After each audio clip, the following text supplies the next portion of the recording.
My name is Russell Robinson. I'm the facilitator of this panel. I am a professor here at Key with the Executive Leadership Program, and I also am the director of the Key Undergraduate Leadership Certificate Program. And before I came to Key full-time 3 years ago, I worked 22 years of federal service, the last 8 with the Department of Health and Human Services doing training and development.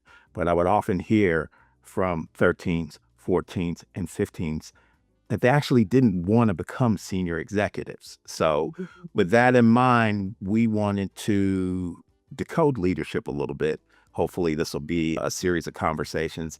And I wanted to bring in 3 experts here. So I have Miss Kimberly Pyle, who is the founder of KPI Aviation Intelligence.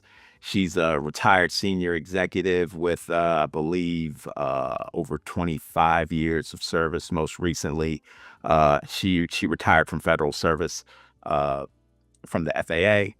I have Miss Darlene Bullock, over 30 years of federal service, a retired senior executive, recently retired as the OSTABU, which is the Office of Small Disadvantaged Business Unit. Darlene will correct me if I'm... Almost. You almost got it. Yeah. All right. PG County Public Schools, we try to get close. And at Homeland Security. And then also I've got one of my favorite thought leaders in the leadership space, Mike Powell, with Powell Consulting Group, over 20 plus years of leadership development in the public and private space. So with that being said, we're going to jump right into this thing. But before we do, I got a question about the song we were playing on the intro. That is On Broadway by George Benson, live from LA, 1976. So you can Spotify that. You can find that classic. All right, so with that, let's go ahead and get into this. Please populate your Q&A in the chat as we go, and we'll try to get to it. So with that being said, for my panel, please briefly introduce yourself and talk about what your definition of leadership is. And we will go ladies first, Kim, Darlene, and then Mike. So Kim. My name is Kim Pyle again. I am recently retired from the federal government. I have a assistant coworker here, Alexander, with me today. Like it or not, he's on my lap. And my definition of leadership is inspiring others to be their best self. So quite frankly, it is not about what you do. It is how you build a team of experts and leaders yourself and pass it on to them. So I've been working at the Federal Aviation Administration for the last 25 years. And most recently was the Executive Director of Accident Investigation and Prevention. It's a really challenging time to be in aviation right now. So this was a good time for me to pass the baton to the next generation of leaders. And luckily, they are prepared and ready to go. So I'm looking forward to great things from them. Hi, everyone. So I am Darlene Bullock. I recently retired from the U.S. Department of Homeland Security. I was the OSDBU Director, Office of Small and Disadvantaged Business Utilization Director. For the last 5 years, I was in the Senior Executive Service. I recently started my own company called Darlene and Bullock and Associates to, help small businesses figure out this federal landscape. But most recently, and Mike, we need to talk, I just became the Deputy Director of Procurement for Prince George's County. So now I've stepped into another role of leadership that's totally different, working at the local county. And one of the things when we talk about leadership is knowing how to react and knowing how to, I guess I'm a situational leader. You go in a situation, you know how to try to make changes, how to adjust quickly, how to lead by personality, knowing where people fit and trying to get the best out of that person. So you have to be able to do that. I think one of the other things leadership about me is I tend to like leaders, and I think I embody that know what they're doing. A lot of times people say, oh, I don't want to be the smartest person in the room. Sometimes I do want to be one of the smarter people in the room, because that's how people follow you, because they know that you're vested in whatever you're doing and that they respect you, your expertise and your opinion. and can learn from you. I'm a big trainer. I like to train people and teach them not just skills at work, but soft skills that they need to use in different areas of their life, not just, just a 9 to 5 job, 9 to 6 job we have. So it varies. So, and I guess we'll get into it, but us being the ages that we are, we have led different ways, like Russ said, through COVID. I can remember using what do you call those machines? Word processing machines before internet, and now I'm using AI. So we're all over the place as our age group, and we've had to lead in those different ways, and we've adjusted. So I think adjustment is one of the ways I think why I've been successful in leadership. Awesome, Mike. Good afternoon, everyone. I'm Mike Powell with the Powell Consulting Group. Our organization, and myself specifically, we help leaders to help their organizations become more successful. Leadership is a relationship business, right? You're in the people business. So we're helping leaders develop the skills so that they can successfully lead their teams, lead their organizations to achieve their goals.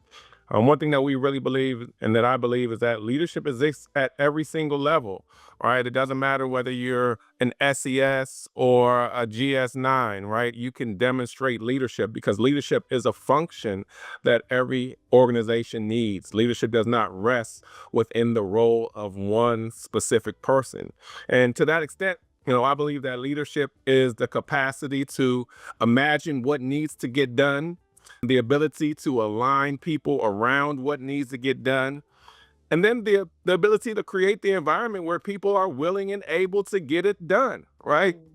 Leadership doesn't mean that you have to be the one that always rolls up your sleeves and you're doing it.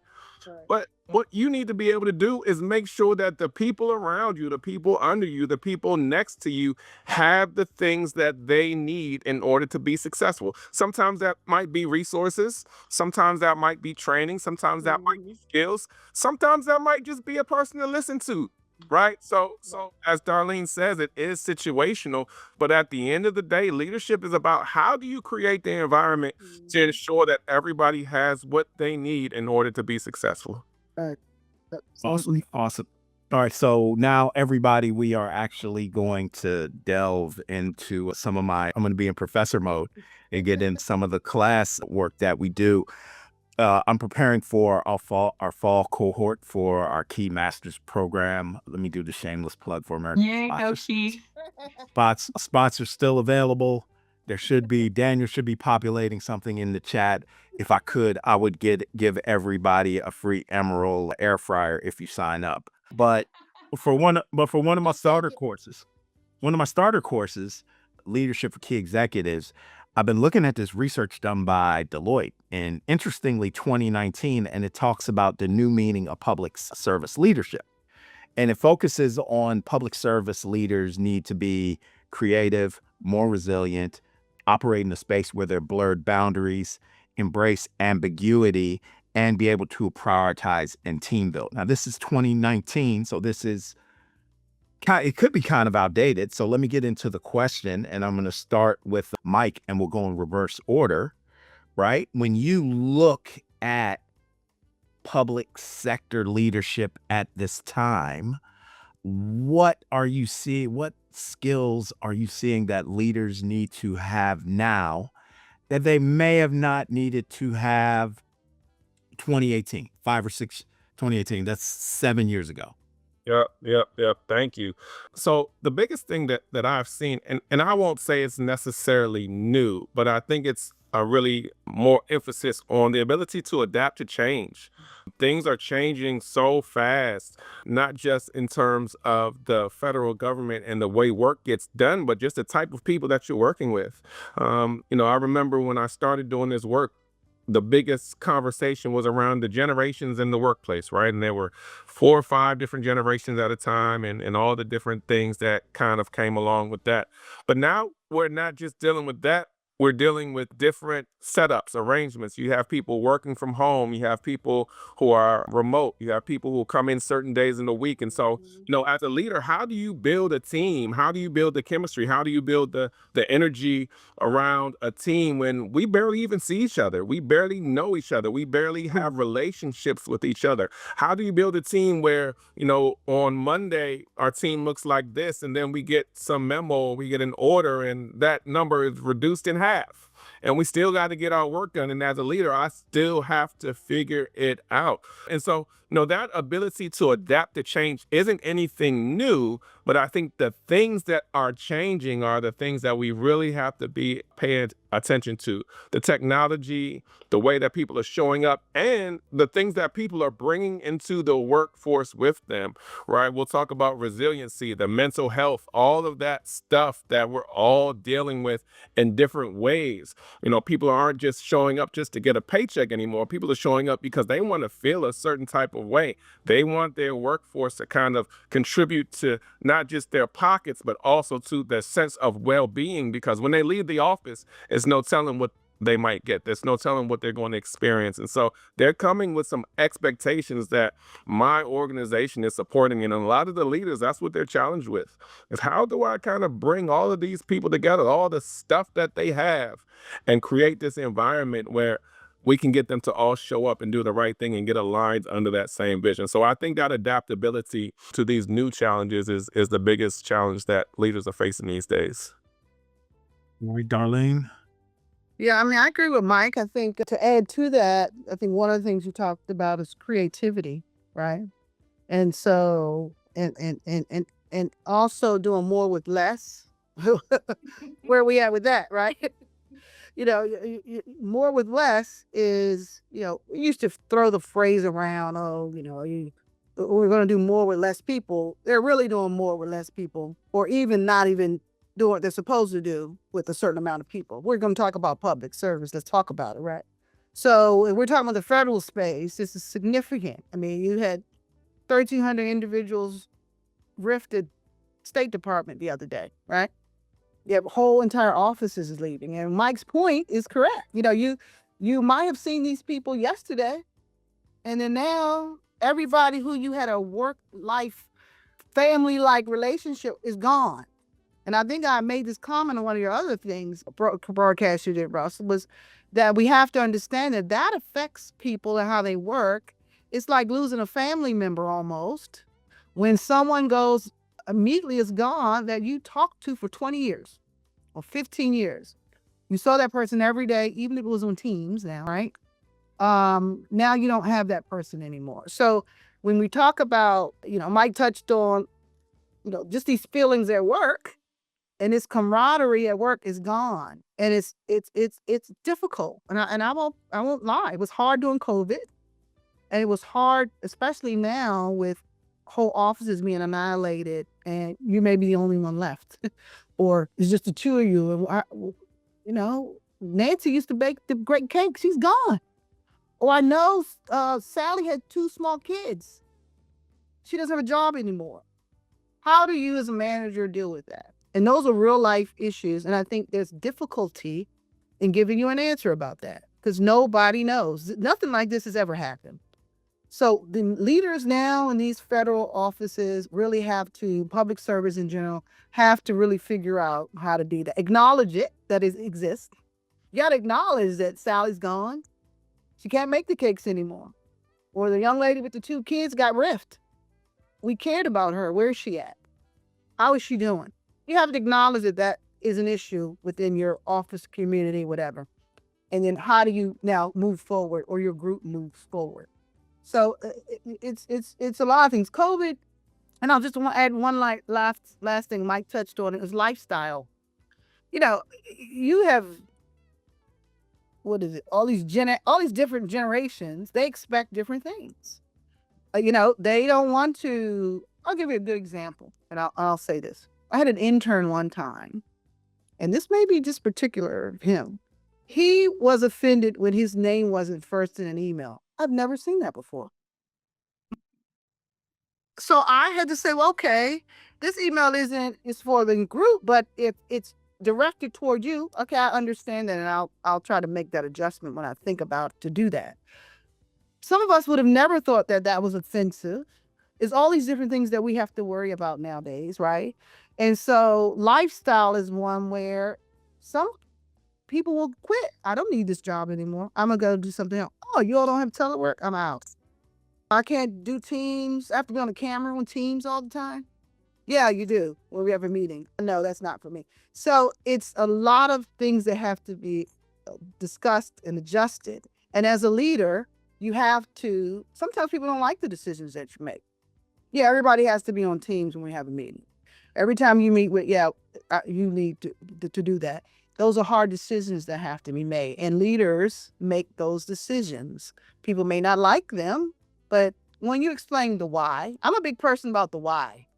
Why? Now, I hate when my daughter asks me why, but I love it when I have to explain the why something means what it does. There's a purpose behind why we are doing this thing. And so I think in this age where there's less leaders, less experienced leaders, a lot of us experienced leaders have left. It's time for other people to take it over. They're going to have these certain challenges. And, just acknowledging that the challenge exists needs to be, and they need the support to be able to move forward. All right, Kim. Yeah. I'd add to what Darlene and Mike said. Great thoughts, guys. I agree 100%. We are experiencing things we've never experienced before. And so most of us are leaders because we're experts in a field and we've, built up our career and our expertise for so many years. But now we're entering this phase where nothing is what you expected it to be, right? So I think that the difference between 2019 and now is that you've got to bring a beginner's mind to your space as a leader and be humble, curious, but still ready to make decisions and do the critical thinking necessary because somebody has to make a decision. Right. People are looking to you to navigate the chaos or walk beside them in the fog. But I think the most important thing for leaders to remember is it doesn't have to be perfect. You can iterate. You can progress as you learn. And so trying to operate in that space where you don't have all the answers, that's hard. But that's what leadership's about is making that decision, doing the analysis, figuring out what's best, and then going for it and making that choice. And then, you iterate. You as you go. You can recalibrate, but it's a hard space to be in when you don't have all the answers. You don't know what tomorrow is going to hold. Yeah. And that's a crucial point. I mean, we're in a position now where you don't know what tomorrow holds. Like him said, it's just 1 minute, next minute, goodbye. So it's nothing like we've seen before. So let's play in that area, right? Mhm. In uncertainty. And Darlene, you talked about for leaders, you literally have to do more with less resources in a quicker time frame. And Kim, you talked about operating in a space, I would paraphrase that as where there is unsteady ground, right? And I remember when I worked in government, we had a senior executive on solid pavement on a sunny day. This person was a star. But if you gave him a little darkness, a little uncertainty, to be honest with you, we found out the cornbread wasn't done in the middle, right? He had all the best ingredients, all the best appliances, all the best utensils, all the best chef's training, and the cornbread wasn't done in the middle. So my question, I'm going to start with Kim, and I did a post about this on LinkedIn. In all of this uncertainty, how do you make sure that you are resilient? And also, how do you protect your peace? How do you protect your sanity in that space? You need to. That's so hard. But you've got to focus on making sure that you put your own oxygen mask on first before you help others. And you cannot lead if you're not in a space where you are okay. So I will make sure that I have the time at home to process the feelings that come up through the day. I will do a lot of walking in nature. I will take this lovely dog outside with me into the forest.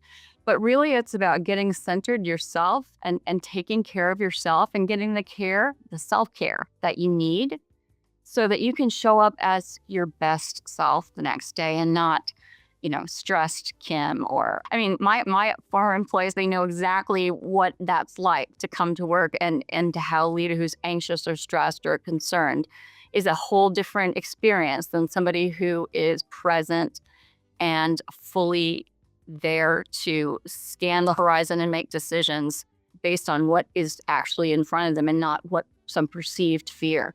So I think it's really critical to get your mind in that right space. And I do that. Or if you can't do it, please take leave. Don't go to the office.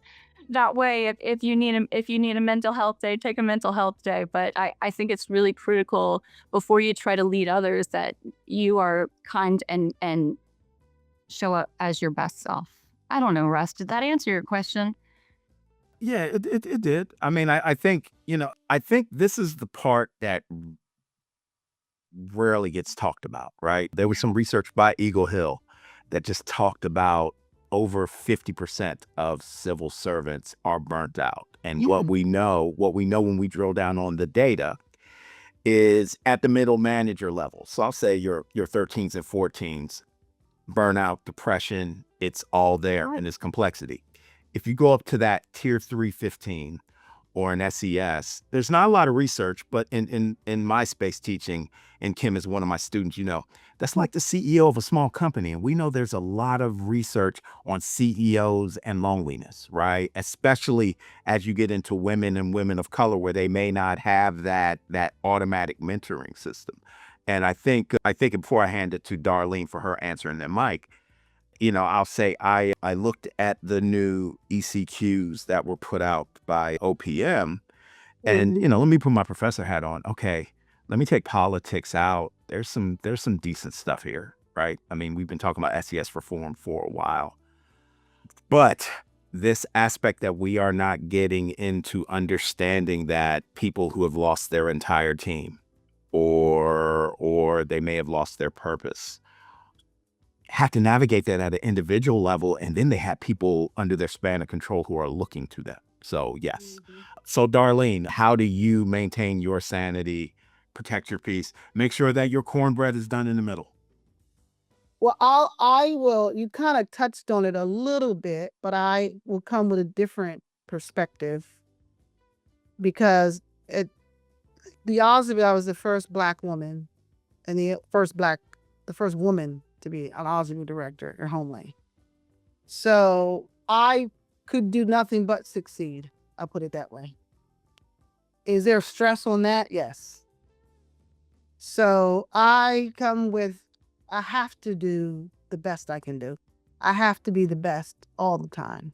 I have to do more to show I am the best. Does that become stressful? Yeah. And so sometimes, what do I do to alleviate that? Okay, I'm going on a trip. I need to go for a couple of days and come back or, recalibrate a little bit. But I think that stress as an African-American woman is on us all the time. And so I just look at that as another thing that I have to deal with as who I am in this country. And especially in SES, and especially at Homeland, there's not many people who were like me. So again, not having that much support and proving that you are as good and better does take a toll on you. I'll say another thing that I don't say recalibrate, but I also But Darlene, let me ask you, how do you manage that? Right? So you've talked about think it's the internal. stress. It's internal to who I am. It's internal to how I was raised. My mom had 8 kids. My mom did not go to college. It's just internal to who I am as Black woman. To me, I can't speak for others, but the stress of being who I am, the stresses that I have to take on in this world, is I think what makes me a great manager and what makes me who I am today. We just have to acknowledge that. You can't go over that and say, oh, okay, well, no, it's very significant.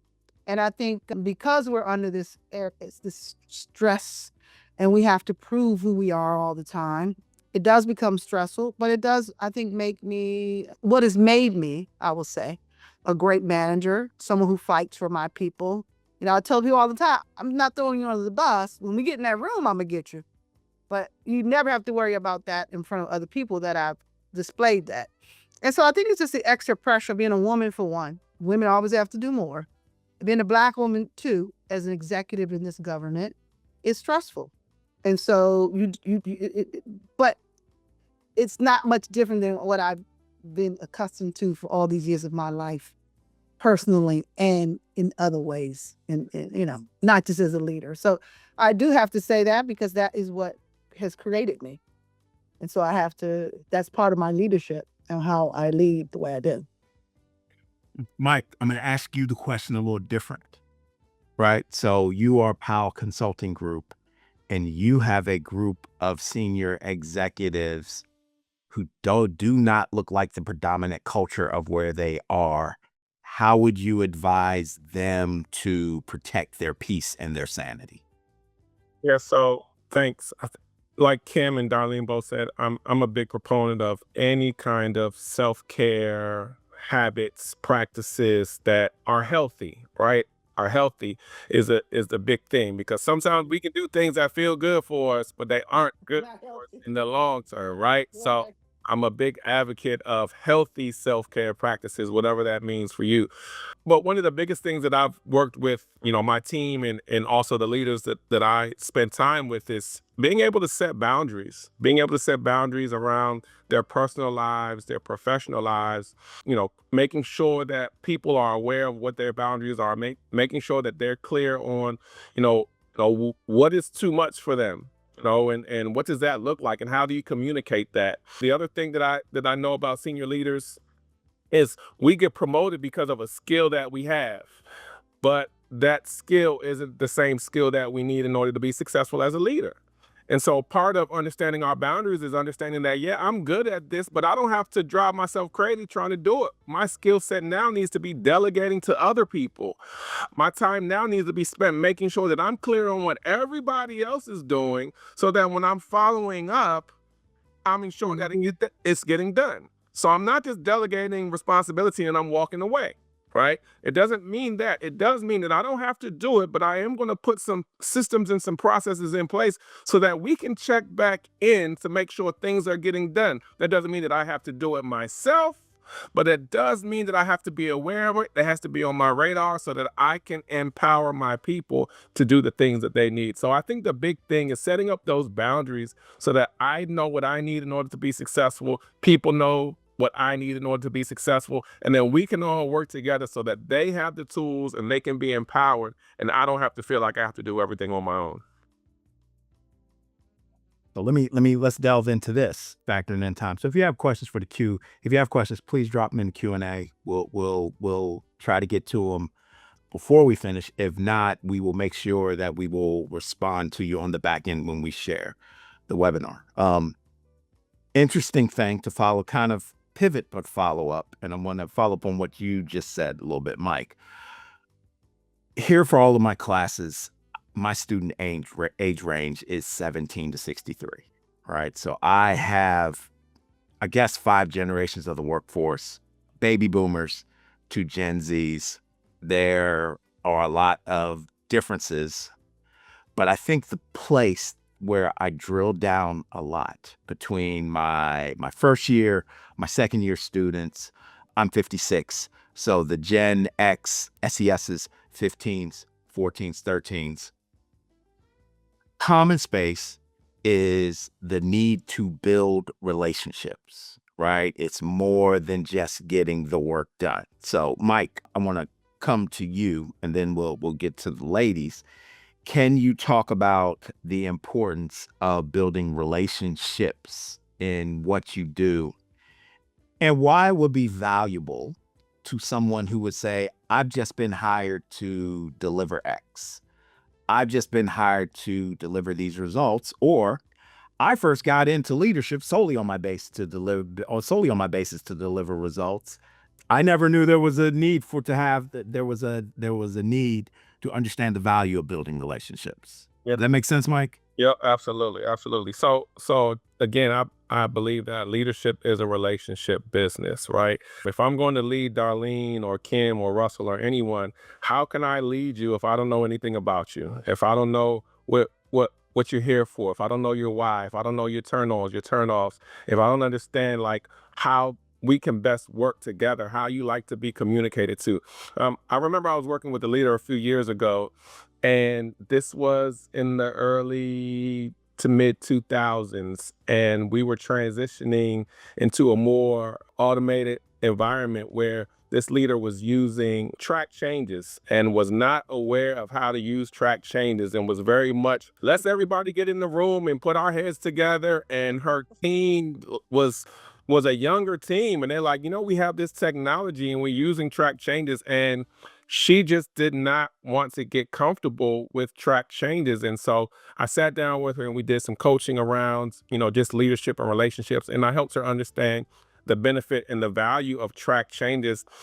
And in her embracing that technology, she was able to get more relationships with her team members because they're like, okay, now she understands kind of where we are, and she came closer to our side. So they felt much more connected with her, as opposed to her saying, I'm the boss, you do it my way, what I say goes, or it's the highway. And so, although it was a small gesture for her to kind of learn that technology, it went a long way with the relationships on the team, because now they felt more connected. It helped to humanize her. It helped them to be comfortable to come and talk to her and build those bonds where they can say, hey, this isn't working, or I have another idea. And I think as a leader, the higher you go up, the further removed you are from the problems. And so if you don't have a relationship with your people where you can kind of communicate about what's going on, and they can be open and they can be honest and candid, then you're going to not have any idea of what's going on unless you're burning yourself out, getting your hands into everything. So you got to have relationships from that perspective. And then just from a networking and business development and professional growth and development perspective, it's not about what you know, it's not about who you know, but it's about who knows you. And so you have to put yourself in position to be known by other people through the relationships so that they can think of you and be able to support you and give you what you need in order to help you and your team grow. Awesome. Kim, the value of relationships. Critical.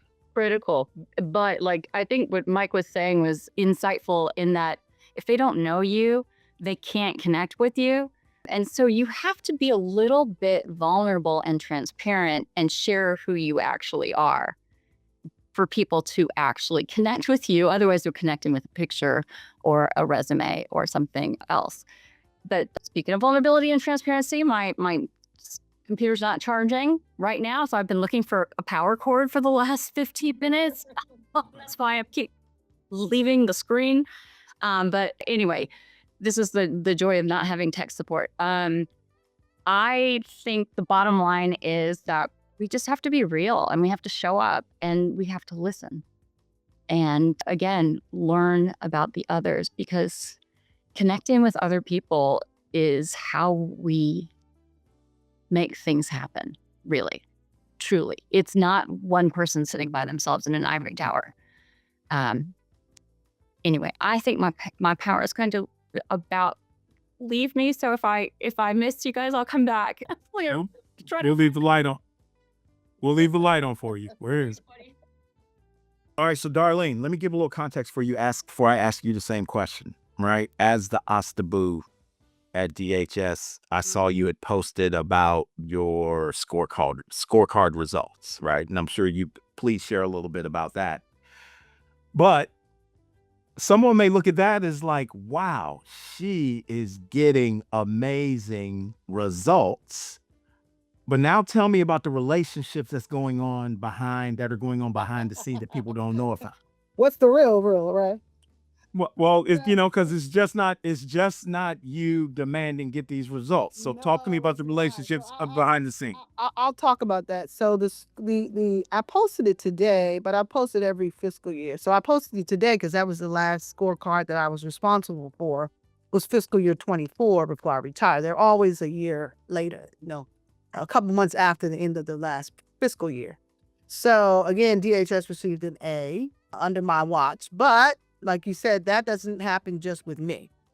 So you have to build relationships. It's very key to get A's on scorecards with different offices, which would include the Chief Procurement Office of DHS, all the heads of the contracting activity, the entire acquisition community, which is about 1,400 contracting officers at Homeland Security, all the program offices. Now, you're building an industry. So yeah, and I met Mike at a bunch of industry, but I know him. So he, as wanting to do business with DHS, you're building relationships with outside entities that want to do business, either talking to the Oswald office or they want to talk to, one of the components and program offices. So you're building relationships with everyone to get to that A, because that A is, that just using that as the scorecard for how well your agency does with small business. There are different components to it. It's not just dollars of awards or percentages. There are other pieces that are part of it.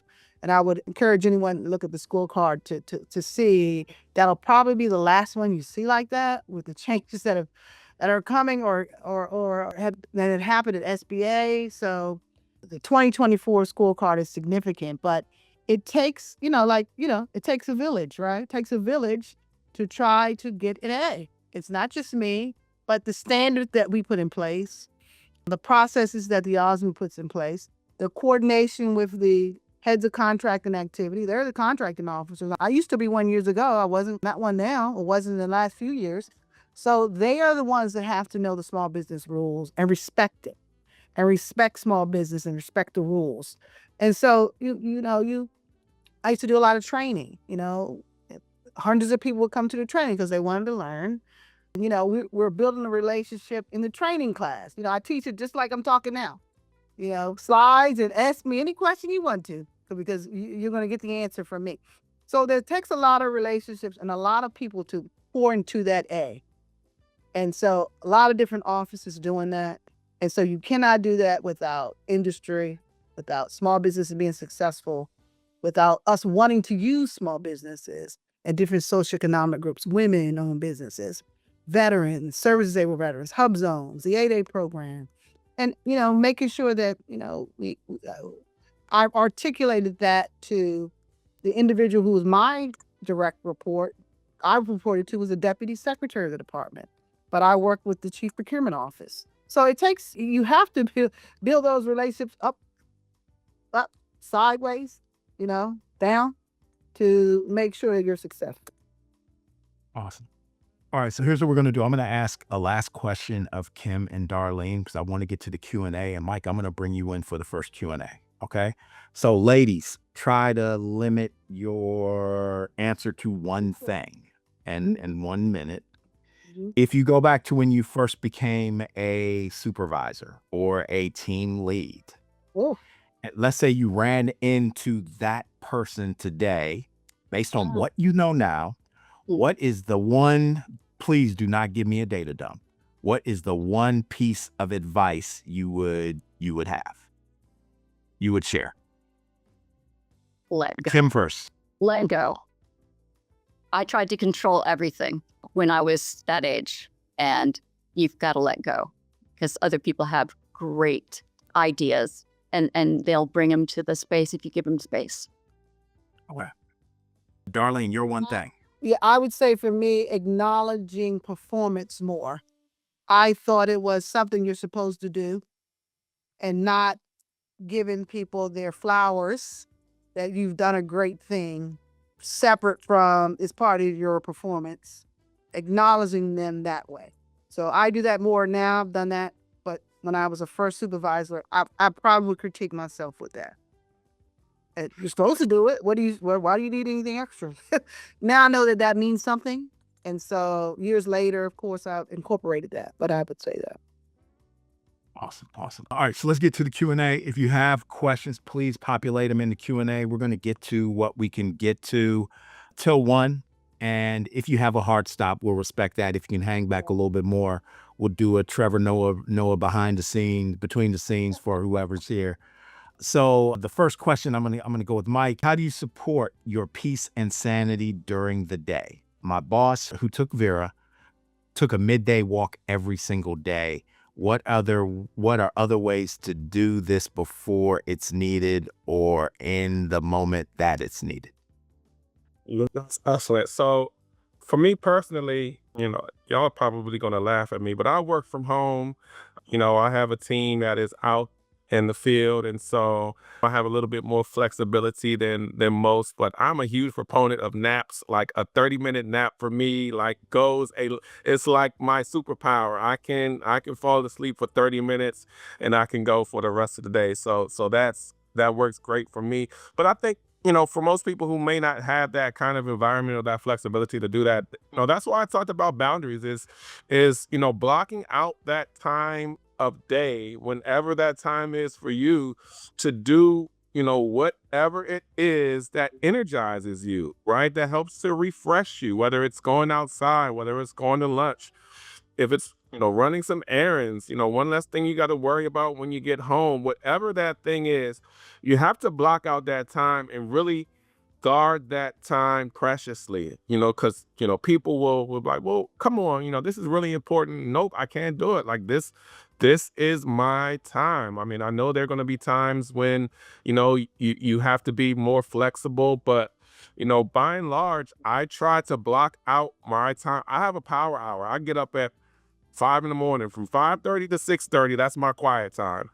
I know from 5:30 to 6:30, my little one isn't up yet. My day hasn't got going yet. So I know that is when I can get my work done, which is why I have to take a nap around 12 o'clock. I've been up since 5:30, but I block out that time in the morning to focus because I know that's when I'm at my best. So whatever that window is for you that you carve out that time and protect it. Make sure you protect it. Make sure you communicate it with people and they honor it and they respect it, because you probably won't have much other time throughout your day to kind of do something for yourself, except probably, in the evening when you're probably winding down or maybe catching up on other things. So that time during the day, that hour, 45 minutes, 30 minutes, whatever that time is, block it out and use it to do something that energizes you. So I know when I worked at HHS during COVID, I think there was a survey done by Microsoft, and granted, it was during Microsoft, and they were trying to promote Teams. And they had two groups. They had a control group that had meetings on Zoom back to back for 8 hours. Oh. And then a group that did 45 minutes on, 15 minutes off. And the difference in the stress levels were through the roof. Like you can steal 5 minutes, right? If a meeting would end early, I normally would go back, who can I call? What emails can I answer? I would sit still for 5 minutes. I could say this because I don't work for the government anymore. Early for return to work, there were times where I was the only one in my office. So I would bring dumbbells and a yoga mat in. And whenever I walked back into my office, I would do a set, right? Oh, there you could do stuff. Or I'm a Peloton person. You can do a 5-minute meditation, right? There are opportunities to steal these times. You can, when I taught during COVID, we would do a 15-minute break. And if the weather was warm, I would tell my students, don't check emails. It takes me 8 minutes to walk around this block on Massachusetts Avenue. I'm going to go walk around the block. So Joanne, you can find these little moments within the day. I'll say something funny really, really quickly. I'm sorry to jump back in, but it's just happening real time. So during COVID, I would teach class and I would take a break at 12 o'clock. And during this time, I had a newborn. My daughter was born in 2019. And so I lacked sleep. So I set my alarm clock because class lunch would be from 12 to 1. I set my alarm clock for 12:55 to make sure that I would wake back up in time to start class after lunch. And my alarm just went off at 12:55. I've kept that alarm on my phone for 6 years. because I never know what's going to go on. So like I block out that time, and I still do that to that day. And I could be with somebody, they're like, why is your alarm going off? I'm like, that's my nap alarm. It's reminding me that I got to wake up and get back to work. So that just really just happened as we were talking. All right. Awesome. I'll come to you. Before Kim and Darlene jump in, Jennifer, how are we doing on time? We're going to go past 1, but is there anything that you need to do? Ross, let me add something because I have a hard stop. Oh, Darlene, hold on. Oh, okay, go ahead, Darlene. I'll just add just what Mike said.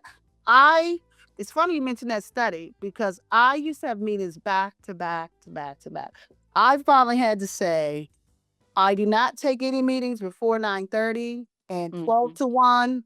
12 to 1 is blocked every day because I wouldn't eat lunch. I was stressed out. I can't get ready for the next meeting because I am back to back to back to back. And I had to stop doing that. So I'm with you, and I have a new position here, and I'm going to do the same thing, 12 to 1.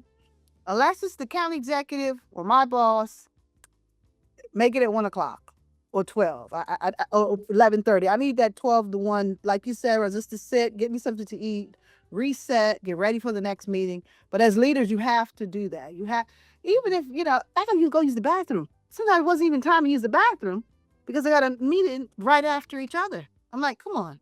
And so, so I totally agree with setting time aside and standing by the time that for this hour, I don't meet, I don't do anything. I have to do certain things. But unfortunately, Ross, I got to run. Okay. And everybody else, and I'm sorry, but I got to, I'm here at the county doing good work. All right. The one thing I would say to follow up to what Darlene and Mike said, and then Kim, I'll let you jump in. As a leader, you have the ability to set up 55-minute meetings instead of 1-hour meetings. You are empowered to set up 50-minute meetings. And when you have back-to-backs or you get that cadence of we're only going to go for 50 minutes, then you give people that window to use the bathroom or do a quick 5-minute meditation or do a set of curls if you're the only one in your office and you sneak some dumbbells into the office. So Kim, what are your thoughts on that? I don't know. I mean, it's really hard, and I'm really guilty of going back to back to back. So my EA would schedule strategy time on my calendar every day so that I would stop and just think deeply for a while. Meditation is great because you can do it anywhere. Getting up and walking around and changing your scenery is critical for me. I need to get out of that seat. I would sit in my seat during COVID and I would spend 10 hours without leaving the kitchen, table while we were starting this COVID, trying to figure out everything and trying to do it safely and trying to keep, planes safe at the same time. It was insane. But I learned that changing my perspective and changing my view and walking, just getting up, is really easy and a good way to think too. If you're just walking, your mind is wandering, that resets me. But I also do art, which is, for me, that's my outlet. And whether that's painting or piano or ballet or, anything, it's that creative outlet is really helpful, especially when you're in a high performance, high stress job, to have some sort of an outlet that you can just make mistakes in and do imperfect art. It's really great. So you've got to find something, though, that works for you. Awesome. All right, let's go to the next question. That is from Rachel Price with HUD OIG. Can you talk about how the stress of leadership in government has an added level of dedication to promoting the public good and civil service, the triple bottom line, as opposed to making a profit? Right. So I'll go first and let me put on, and having been a Fed and now being in this professor role, what I would say is that's always been with public service, right? And if you go, in a sense, current times are always the most complex times, right? If you go back to Abraham Lincoln, There were no trains, there were no planes, but you're talking about how do you keep a nation together? That's very complex. Or if you look at government during Roosevelt, where you're on the back end of the Great Depression, I think there has always been that added level of understanding what public service means. For my public administration and public policy class, we actually explored do business owners, because they always run under the premise that Washington is too big, it's broken. We need to run Washington like a business, but then that gets into the relationship of profit versus understanding what the public good is. It also gets into, which is kind of being tested now, that I'm thinking about here in DC when the Wizards and the Caps were supposed to move to Virginia, and Governor Youngkin announced it. And the head of the legislature for the state of Virginia was like, the governor thinks he's a CEO. We are equal partners. So a lot of times you don't have that ability to, if you're the business owner, the CEO, you don't have that ability to just come in and get things done. And there are also rules and protections. I remember we had a senior executive, I believe I was at Department of Ed during the Bush 43 administration, and we had a senior executive who didn't understand why he could not send his EA out to get his dry cleaning, or to have her pick up donuts for the, on her own dime, right? You have to understand those complexities.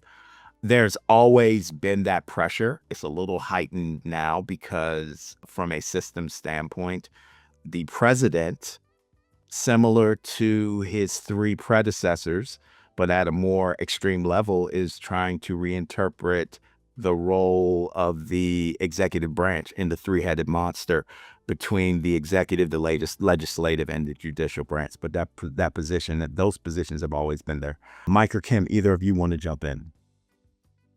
I'll jump in real quick. I think doing something for the public good, for me, actually makes me want to be really efficient with the budget that I do have, because you think about running it like a business. I'm not running it for profit, but I have a limited amount of money. So I'm not going to waste that money, because I know that any extra that I can do for the country is going to be only found in my pot of money, right? So looking for efficiencies and finding ways to do something that's a good return on investment is something that we think about as civil servants all the time, because we don't have unlimited cash flow. We have the certain allocation, and you've got to get the most out of that you can for the public. And I'm a member of the public too. And, I fly too. I want safety in the skies. And that kind of focus on how can I really stretch this, I think is actually very much in line with the way businesses run. And for me, I like being able to feel like I'm contributing to the economy by enabling this service. So I don't know. I've always found public service to be something that is very rewarding, even if it doesn't have profit, because anything you can get out of it is going back to the whole country. I don't know. It's hard now, because people think that we're there to, or some people were thinking that we were lazy, or, I've never seen people work so hard as they do at the FAA. So I'm proud to have been part of that team of people who really care. So that's what public service is. It's actually, it's a bonus, not a burden. Well, and here's what I'd add to it. And I guess I think there's this perception that the federal government only really operates in the DC area, right? Understand how government works. The tentacles of government are everywhere in this country. And I remember in February, my youngest son got a job in Denver. So over 2 days, we moved to Denver. And when you get out of the echo chamber of Washington, D.C., nobody was looking at what was going on as the aspect of how it impacts civil servants, right? The narrative was civil servants are all fraudsters, waste. and abuse, and that was the only narrative that was getting out at that time. And I'm sure there'll be case studies on the back end that'll look at how that came to be. Mike, you want to jump in on this? I think what that understanding that we are serving the public, what it does for you from a leadership perspective, is it really gives you another carrot to use to lead, right? In my work with different agencies, I find that many of the people are there to do the work, not to get rich, but because they believe in the mission. They believe in helping people, right? I remember one of my early clients after my daughter was born was the Department of Transportation. And I remember thinking about how different my perspective was on transportation and safety after having a daughter than it was prior to that, right? And so anytime I lead a session with them, I always thank them for helping to keep the streets safe, helping to keep the community safe. Anytime I see a truck or some type of rig drive by me and I see that serial number that says they are, a part of the Department of Transportation, I feel a lot better. And so what that does from leaders is it says, hey, I know you guys are dealing with a lot of stress. I know that you're here and you're not getting rich. I know it's a lot of change. I know it's a lot of dot, dot, dot, dot, dot. But at the end of the day, you all have to remember that you're here to make an impact on people's lives. And that's the opportunity that you have. Kim talked about it at the FAA, right? Everybody wants to travel. Everybody wants to go on their vacation. Everybody wants to put it on social media. But FAA is the ones that make sure that the skies are safe. So from a leadership perspective, when you can connect with people around that gives you something that you can really leverage and you can use to help support your vision, help support your mission, because you're aligning people around something that's important to them, as opposed to just saying, oh, we're just trying to get rich. Oh yeah, this is Microsoft, or this is Google, or this is Facebook, or this is Meta, and if we don't do this, we're not going to hit our numbers for our shareholders. And that's not what it's about. What it's about when you're dealing with public service is how can you ultimately do good for the public? And when you can connect with that and remind people of that, that really goes a long way. Gives you a sense of purpose. Next question. It's Abe. From Abe. For the people you lead and the programs you manage, do you share insights and lessons learned about your piece to build trust and insight? So I'll answer that first. I think if I look back, the question I asked Darlene and Kim about if you go back to when you first became a supervisor, I was 27. It was before I got into government. I thought I was pretty good. I mean, I was always family first. I was empathetic. Funny thing is, I see one of the ladies now at Tacoma Station at least once a year, checking out one of the go-go bands. But I didn't delegate anything. So I think understand, and if you don't delegate, despite all of the other stuff I said, I was looking at my team every day saying, I don't trust you, I don't trust you, I don't trust you. I think the ability to delegate, because I couldn't do it all, helped. Sharing the insights, well, that goes back to, I believe it was Kim who talked about you have to create this vulnerability. And a lot of times your staff may not know everything you're going through, because sometimes as a leader, you're trying to shield them, like you're trying to provide top cover, and they don't see how something is impacting you.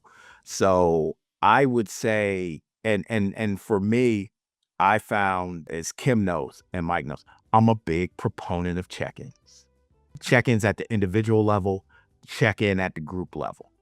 And you can use that as a leader to display different levels of vulnerability, because, and this is the last thing and I'll hand it over, and I'll go Mike first and Kim, because I know Mike will be able to jump on exactly what I'm exactly going to say. When I was at HHS doing training and development and doing coaching, we had to explain to our new leaders or someone who was a new hire, your team will not trust you until you display trustworthiness, right? You're kind of like, we're going to sit in a standoff, and whoever displays trustworthiness the other person will reciprocate with trust.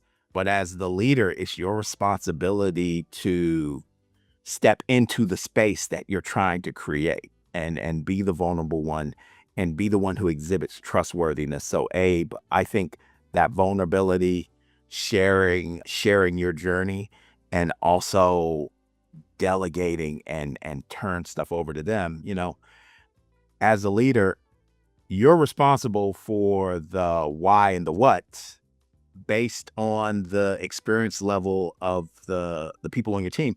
They're responsible for the how. And once you understand that, it's for me, it was a big difference maker. Mike, follow up on what I said, sir.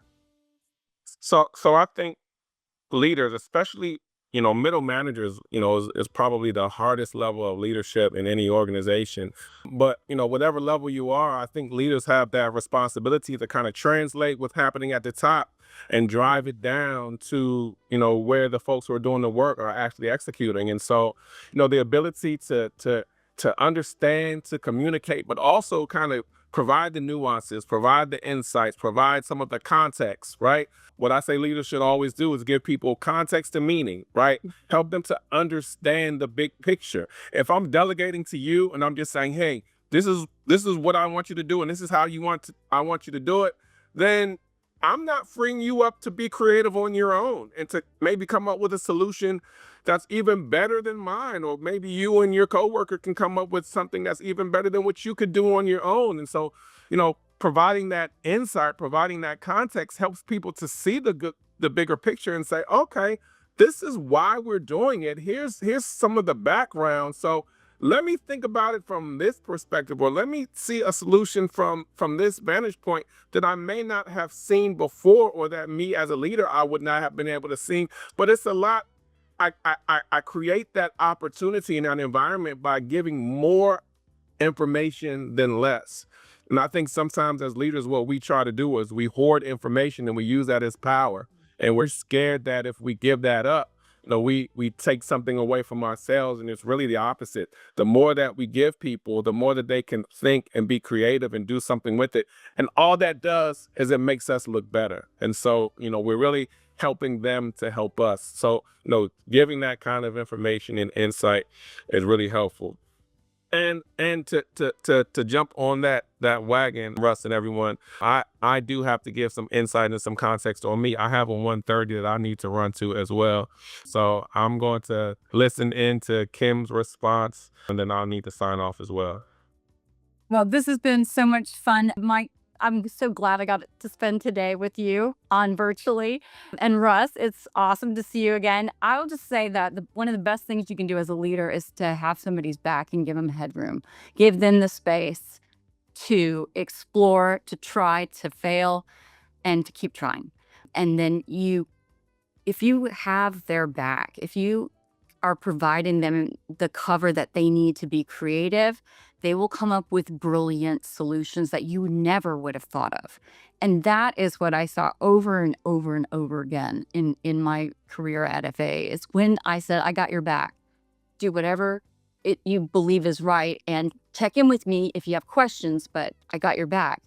And it's not a blank check, but it empowers them to get really creative, because people like to succeed and they're not going to fail you. They're going to try something that they believe that you never thought of, that they believe is going to be better. So you just have to give people that space, and you can't micromanage, for heaven's sakes. So, and then you have to watch yourself and also apologize when you do micromanage, which I'm guilty of as well. There's all these things you want to do and you don't want to do. And then you find yourself in the middle of, stressful situations. No, do it this way. And in reality, if you can show people that you're not perfect and that you're still willing to show up, and that you can say, I'm sorry, I shouldn't have done that, boy, that's a really incredible gift, because you're creating that kind of psychological safety that you need for people to do their best. But I want to say thank you to you guys for letting me join you today. I'm learning so much from Mike. I'm going to try to follow up with you all later, because I'd love to pick your brain on ways to create that kind of environment where people thrive. And Russ, I know you're great at voice and representing people and giving everyone a voice. So thank you so much for letting us have a voice today. I appreciate it. Awesome. Awesome. Mike, you said you have to drop. Yeah, run. I got a 1:30. I'm gonna try to recharge for 10 minutes, and then I got to jump in on another. All right, well, go ahead and get that 10-minute power nap in. Appreciate you coming up. Thank you, everyone. It's been a pleasure, Kim. I look forward to talking to you soon. All right. Take care, Mike. Thanks, Russ. Thanks, everyone. Take care. Kim, you got time for one more question? I mean, because I feel like there's been a lot of questions and I'm not sure how many we got to. So I'm happy to try to I'm gonna do speed whatever. so I'm gonna do one more question, and then we'll, for all of the questions that are Q&A in the Q&A session, I will make sure that between myself, Kim, Mike, and Darlene, we will get you responses to the question. So the last one I have is, can someone describe a time when your leadership directly contributed to a failure and how you took accountability for it? Kim, I'll go first. I had a perfect example. I worked in the intelligence community. I think I was 13 or 14. And I was the action officer on a project that did not go stellar. And my branch chief brought me into a meeting to talk about it. And she was very clear. She closed the door and she said, "This is going to be a difficult conversation." And as soon as she shut the door, I said, "Not for me." And she stopped for a second, and I went up on her board.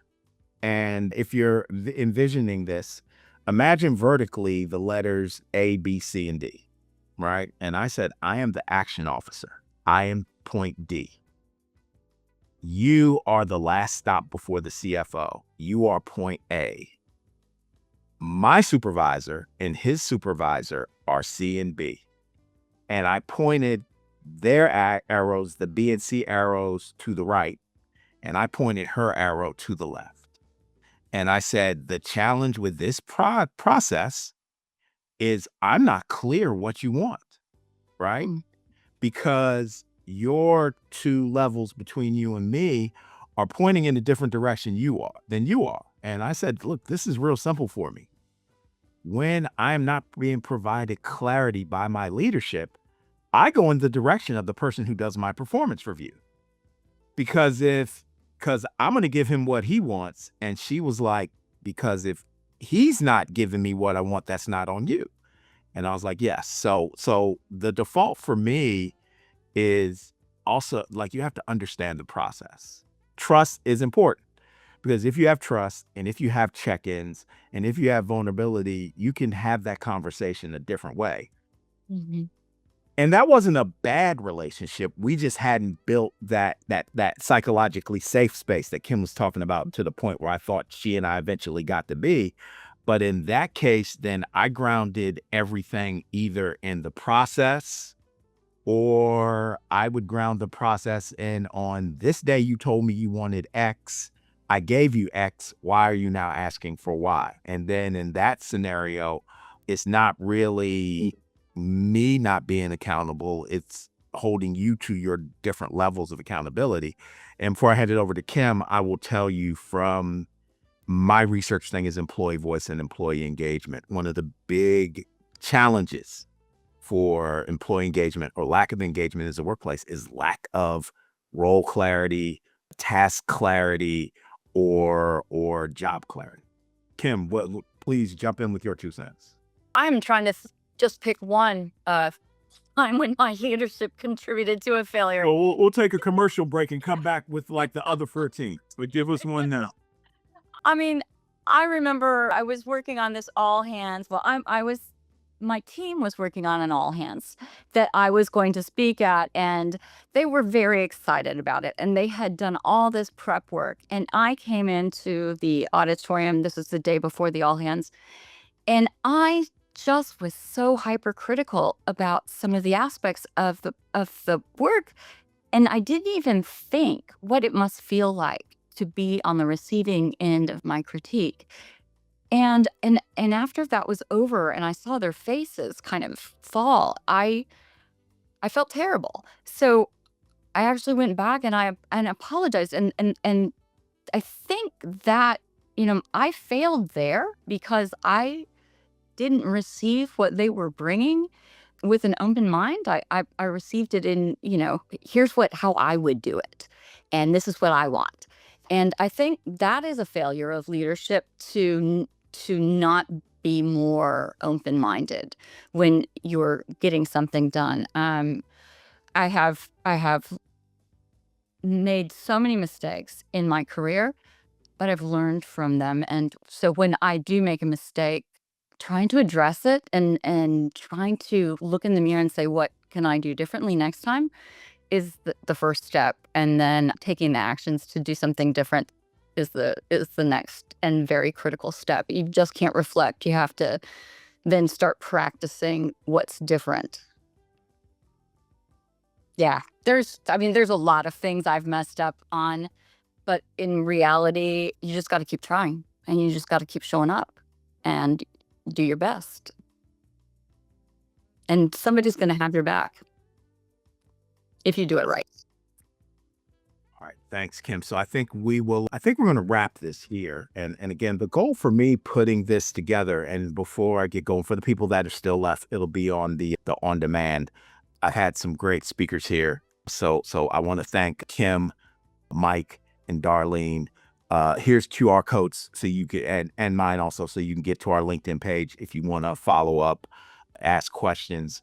Kudos to our team here at Key, Daniel Chavez, my DJ, my producer in the back on the ones and the twos, and Jennifer for keeping me in line and getting us started. And I told her she's got to get into radio voiceovers. I think she should be voiceovering movie trailers, but that's a different thing. For this, yeah. So here's the deal for the people that are left. The goal here was really to talk about leadership from a different standpoint that focused on what's really going on. And with Darlene and Kim, we had two who took the Vera option. I mean, gosh, we could probably do a separate session on some other things, but I wanted to give them a voice. And with Mike being the expert, where we could talk about this aspect of leadership in regards to the complexities, definitely do a dive on resilience and mental health and well-being, and just talking about what you need to do new as opposed to what has always happened in the past. Because what I found is what worked over there may not work over here, and that tends to get leaders in trouble. Last thing, for those interested in getting their MPA with Key, we are still accepting applications for our fall cohort. I believe Daniel will pop a link in the chat. Russell Robinson, please reach out to me if you have any questions. As I tell my students, office hours are always available. If you're looking for leadership, or you're moving up and you're looking for people who have advice, I tell you, Kim and Darlene, I don't think there's anything you can experience that they haven't already experienced. And Mike is just an amazing thought leader. So with that, I want to thank everybody who stayed over for these 27 minutes. I would say wrap up with protect your peace. Find time to carve out time for yourself. There's nothing more important than that.